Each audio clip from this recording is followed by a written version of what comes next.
আচ্ছা গাইস, তো খেয়াল করো, আমরা এক পরমাণুক যে গ্যাসগুলো আছে সেগুলো কি কি জানো হয়তো অনেকে, যে তোমার হিলিয়াম আছে, নিয়ন আছে, আর হচ্ছে তোমার অর্গন, আর্গন, ঠিক আছে।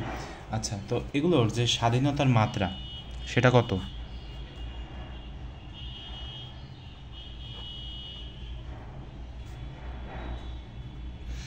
এটা স্বাধীনতার মাত্রা হচ্ছে তোমার 3। আর এর যে তোমার কি বলে এটাকে, গড় যে গতিশক্তি,